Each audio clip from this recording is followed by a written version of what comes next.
Bem, pessoal, hoje a gente vai começar a falar aí de um outro assunto. Vai ser um outro assunto que também vai ser bem extenso, mais ou menos como foi matriz e determinante. Porém, ele é fragmentado em vários pedacinhos. Então, a gente vai usar um conceito mais longo dentro de vários assuntos subdivididos, né? Hoje a gente vai começar falando aí de análise combinatória, né?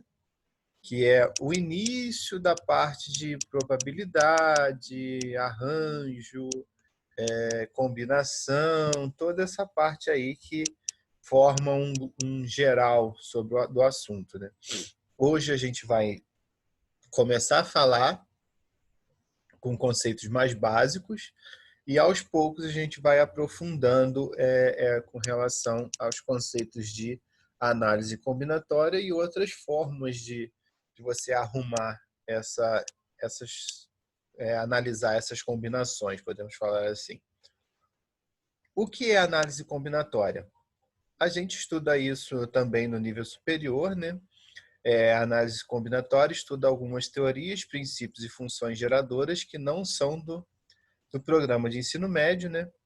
Quando a gente estuda isso no ensino superior, a gente tem uma matéria só para isso, uma matéria chamada estatística, que a gente vai usar inúmeras ferramentas para a gente ver como analisar essa parte, né? Como fazer essa análise dessas combinações.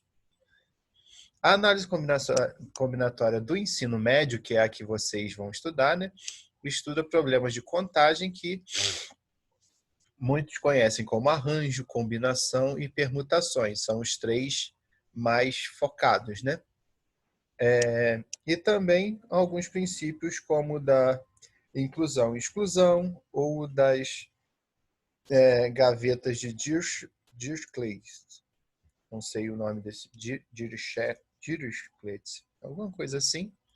No nosso estudo, pode-se dizer que a análise combinatória tem como objetivo contar o número de elementos agrupados sob determinadas condições. E isso requer o conhecimento de algumas técnicas de contagem, principalmente quando o número de elementos a serem contados for muito grande. Então, a gente vai contar quantas possibilidades tem de alguma coisa acontecer.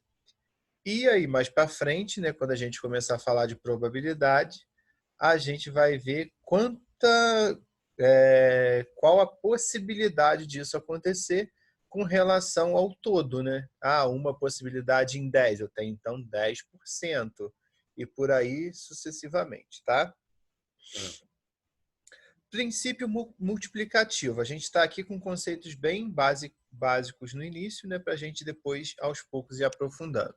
Princípio multiplicativo. Seja A um conhecimento, um acontecimento que pode ocorrer de P modos distintos e para cada dos P, uma, né, das P maneiras de ocorrer, um segundo acontecimento B pode ter ocorrido A. Pode ocorrer de que modos distintos. Então, o número de maneiras que ocorrer A e B é P vezes Q. Então, quando eu tenho possibilidades de um elemento e outro, eu tenho que isso será relacionado como uma multiplicação.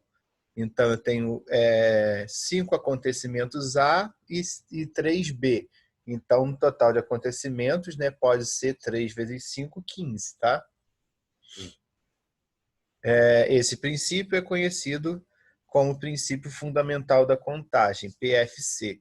Essa parte aqui da fórmula, né, dessa referência aqui, né, é uma das coisas importantes da gente lembrar para que a gente sempre, quando vê alguma coisa em problemas que fala e é uma coisa e outra, então a gente sabe que a gente pode multiplicar essas duas possibilidades. Exemplo disso, ó, a figura seguinte representa um prédio que fica entre duas ruas, rua X e rua Y, sendo que para a rua X há duas portas, A e B, e para a rua Y, três portas, A, B, C, D e E, na verdade, né? Considere agora o seguinte problema. Uma pessoa está andando pela rua X e quer atravessar para a rua Y por dentro do prédio. Quantas maneiras diferentes pode fazê-lo? Este problema, né, tem poucas soluções, portanto, é possível contar os caminhos possíveis um por um. Esses caminhos são, entrar por A, sair por C, entrar por A, sair por D, entrar por A, sair por E. E também pode entrar por B, sair por C, entrar por B, sair por D, entrar por B, sair por C. Portanto, são 6 maneiras. Um método muito prático também seria o diagrama de árvore ou de flechas, como a gente fala. Para ilustrar, a entrada, a gente pode entrar por A e sair por A, B ou C. E pode entrar por B e sair por A, B ou C. A gente pode entrar por A e sair por C, D ou E. E a gente pode entrar por B e sair também por C, D ou E. Ou a gente pode, na rua X a gente tem 2 entradas e para a rua Y a gente tem 3. Então, a gente vai ter 2 vezes 3, que vai dar 6 do mesmo jeito, né? Porque a gente tem 2 e 3 possibilidades, né? Nesse diagrama, o número de maneiras para entrar e sair do prédio é dado pelo número de ramificações da árvore, né? Quando a gente está fazendo o diagrama de árvore, que é esse aqui, ó. No caso 6. Entretanto, se houvesse um número muito grande de portas para a rua X e também um número muito grande de portas para a rua Y, a contagem, um por um ou pelo diagrama de árvore, seria muito trabalhoso. De um modo geral, use os 2 métodos citados anteriormente nesse exemplo, apenas quando o número de soluções é pequeno. Então, quando for pouca coisa, tanto poucas possibilidades, a gente pode usar esses métodos de enumeração de possibilidades, né? Que é o de árvore ou esse daqui, que é o enumerar as possibilidades. Porém, a solução de problemas como esse, né, seria mais prático se usássemos o princípio multiplicativo, né, ou o princípio fundamental da contagem, como mostra a resolução. Acontecimento A: entrar no prédio pela rua X, eu tenho duas possibilidades distintas, ou 2 modos distintos, né? E o acontecimento A2, que é sair pela rua Y, eu tenho 3 modos distintos. Acontecimentos sucessivos, né? Que vai ter que acontecer A e B, né? Ou então A1 e A2, né? Nesse caso aqui. Entrar por uma das portas da rua X e sair do prédio por uma das portas da rua Y. Portanto, 2 vezes... Rapaz, eu nem sabia que tinha isso. Que maneiro, portanto, 2 vezes 3 é igual a 6. Eu não sabia que tinha essas coisinhas, não. Agora eu posso até escrever com vocês, ó.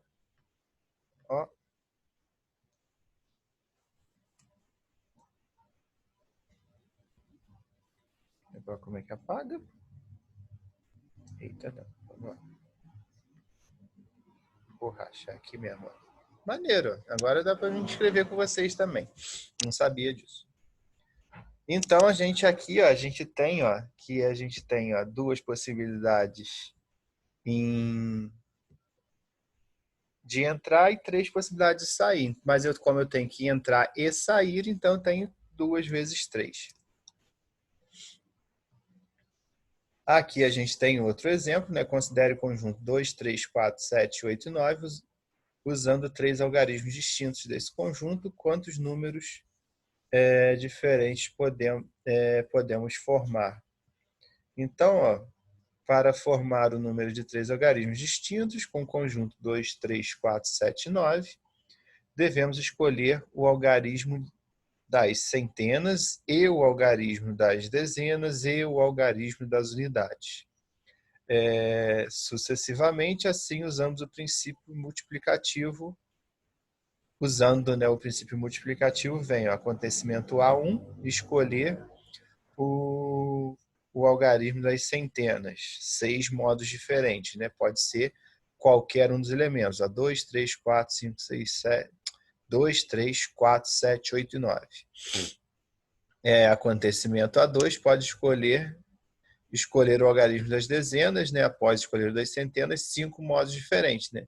Observe que após escolher um algarismo para ser o das centenas, restam apenas 5 algarismos, pois os algarismos devem ser distintos, então eu não posso repetir. Tem isso também. Se eu pudesse repetir um dos algarismos, eu teria um modo de contar. Nesse caso aqui que eu não posso repetir, eu tenho outro modo de contar.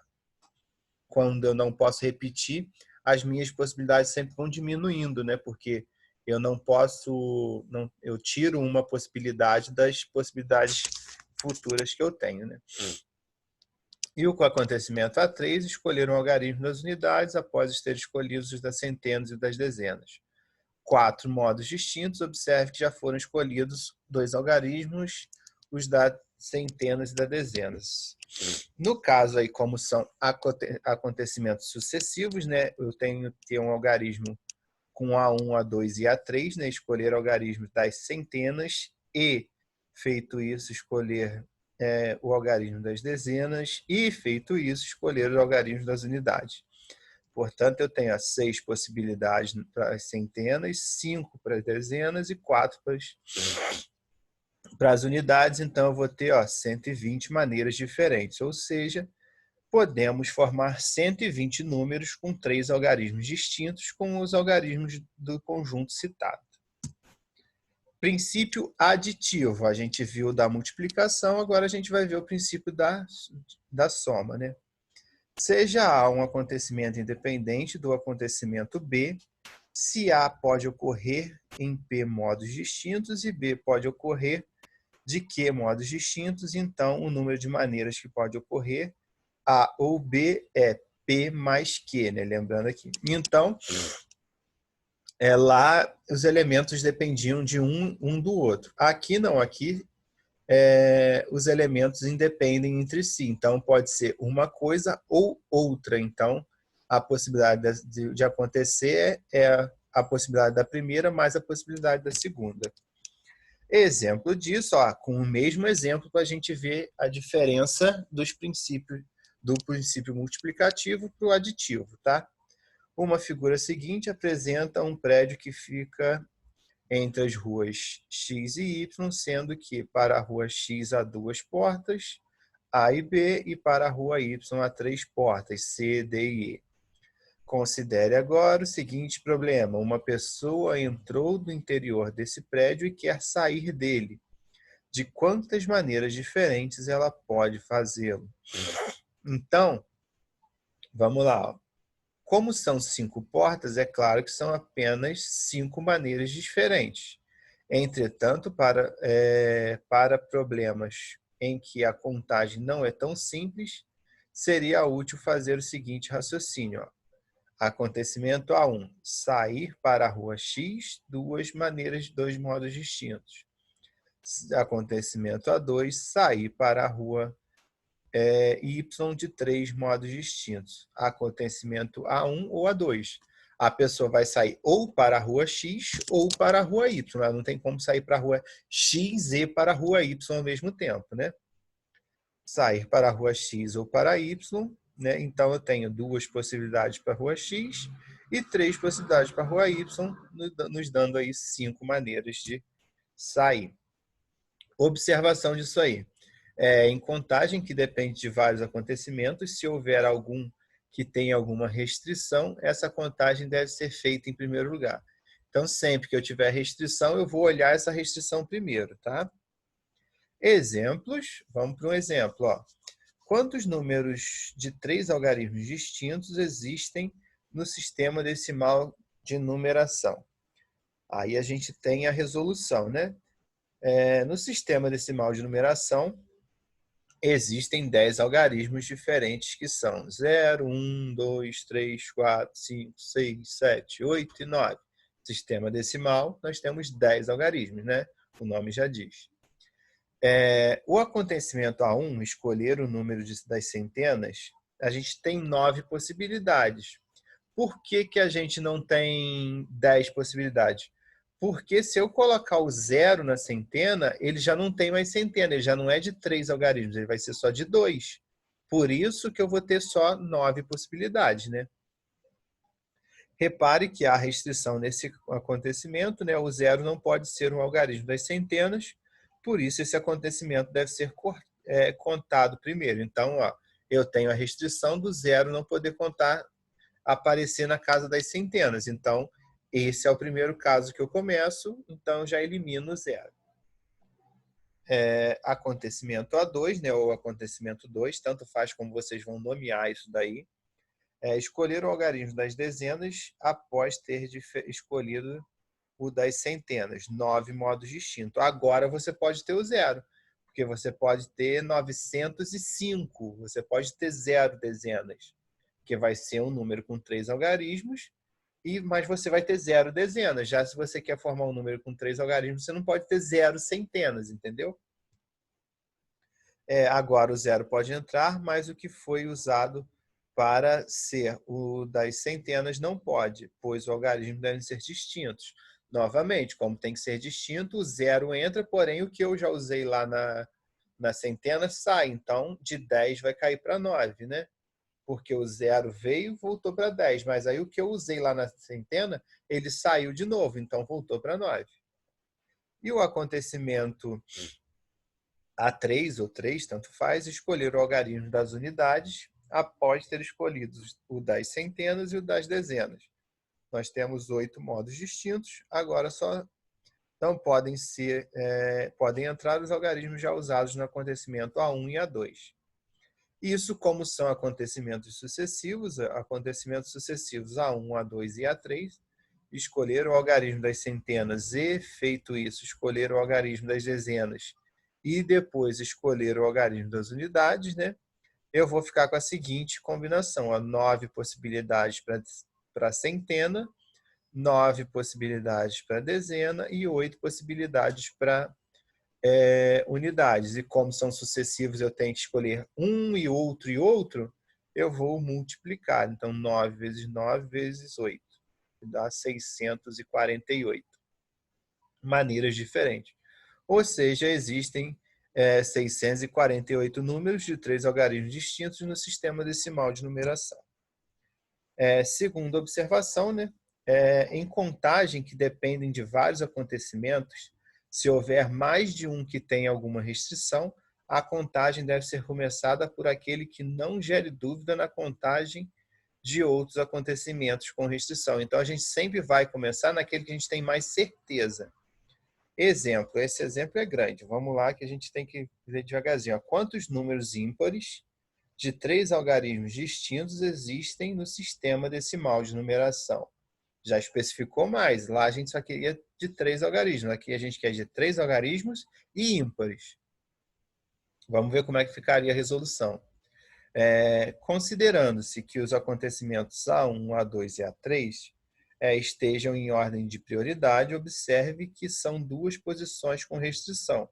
O algarismo das centenas não pode ser o zero, né? Porque senão não vai ser um algarismo com 3 elementos, com 3 números, não vai ser um número com 3 algarismos, né?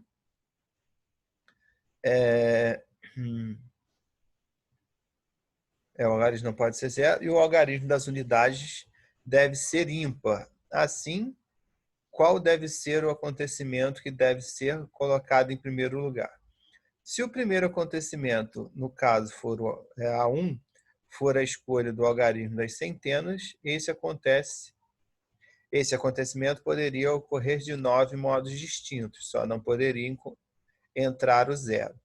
E, nesse caso, o acontecimento A2 deveria ser escolhido, a escolha, né, de algarismos das unidades, segundo acontecimento com restrição, considerando que a escolha do algarismo das unidades, né, seja após a escolha do algarismo das centenas, esse acontecimento poderia ocorrer de 5 modos diferentes, que são os 5 números ímpares que eu tenho, né?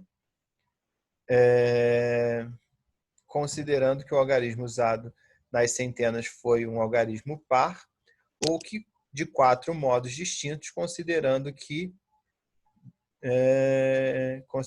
o algarismo usado nas centenas foi número ímpar. Note que o primeiro acontecimento não pode ser a escolha do algarismo das centenas, pois gera uma dúvida no acontecimento seguinte. Considerando agora o acontecimento A1 seja a escolha do algarismo das unidades, esse acontecimento pode ocorrer de 5 modos distintos. Então, eu vou ter primeiro o acontecimento com mais restrição e o que mais teria dúvida caso eu usasse ele como último acontecimento ou como segundo acontecimento, entendeu? Qualquer algarismo ímpar, né? Que aí seria 1, 3, 5, 7, 9. E após essa escolha, o acontecimento A2 seria a escolha dos algarismos das centenas, porque é o outro que eu tenho restrição, porque na centena não pode aparecer o zero. Seria o algarismo das centenas, que poderia ocorrer de 8 modos distintos, o que não gera dúvida no segundo acontecimento com restrição. Isso significa que devemos considerar a escolha do algarismo das unidades como o primeiro acontecimento. Portanto, acontecimento A1, escolha do algarismo das unidades, 5 modos distintos, né?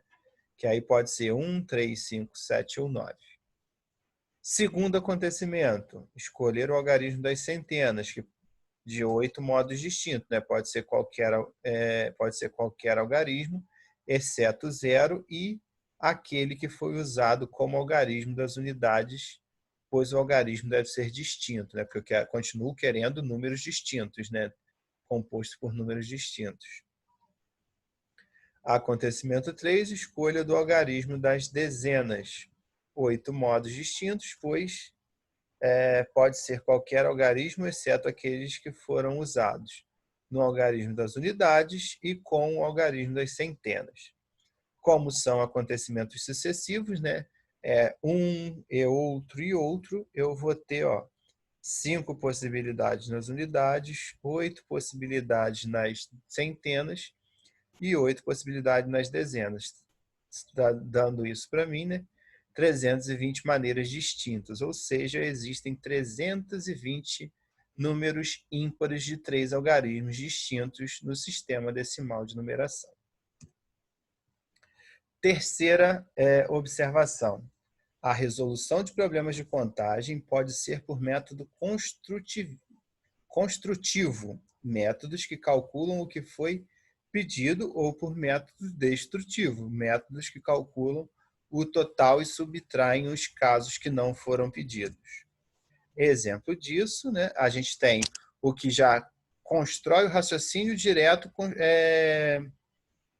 calculando direto o que foi pedido, né, na questão. E eu tenho o destrutivo, que eu calculo o total, calculo o resultado não pedido, subtraio do outro, que eu sei o que essa subtração vai ser o resultado do que eu pedi. Um exemplo desse método é esse aqui. Quantos números pares de 3 algarismos distintos existem no sistema decimal de numeração? Aí a gente vai ter que lembrar do que a gente fez. A gente já fez quantos distintos, 3 algarismos com números de 3 algarismos distintos existem, que foi 648, e a gente já calculou quantos ímpares são. Então, este mesmo problema este é o mesmo problema proposto no exemplo anterior. Já foi visto em um dos exemplos anteriores que existem exatamente 648 números de 3 algarismos distintos, que foi o primeiro exemplo que a gente viu desse tipo. No segundo exemplo, a gente viu que desses 320 são ímpares, também vistos em um dos exemplos anteriores, que foi o segundo. Nesse exemplo aqui, que é o terceiro, como todo número inteiro é par ou é ímpar, ele só pode ser par ou ser ímpar. Se ele não é par, ele é ímpar. Se ele não é ímpar, ele é par. A quantidade de pares é igual à quantidade total menos a quantidade de ímpares. ou seja, a quantidade de pares, de números pares de 3 algarismos distintos é 648, que é o total de números de 3 algarismos, números de 3 algarismos distintos, menos 320, que é quantos números ímpares de 3 algarismos distintos tem. Então, a 648 menos 320, eu sei que eu tenho 328 números pares de 3 algarismos distintos. Quem duvidar, pode contar aí, ó. Pode ir lá, fazendo para contar. Então, galera, a probabilidade basicamente é isso, né? Essa parte aí, esse início de probabilidade, né? A gente está iniciando com conceitos bem mais simples, para aos poucos a gente aprofundando e dando mais robustez no conteúdo, né?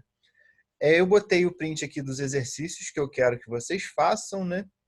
Porque eu tive alguns problemas aí com a outra turma de estar exercícios no meu livro diferente do exercício que está no livro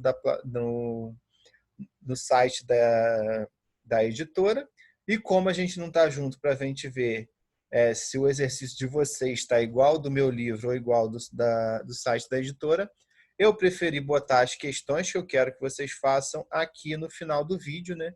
Para vocês poderem comparar com o que está no livro de vocês. Se for igual, vocês podem fazer o que está no livro de vocês. Se não for, por favor, façam os que estão aqui no slide. Falou? Por enquanto é isso, gente. Na próxima aula a gente corrige esse exercício aí, essas questões aí, tira algumas dúvidas a mais que tiver. Grande abraço aí e fiquem com Deus.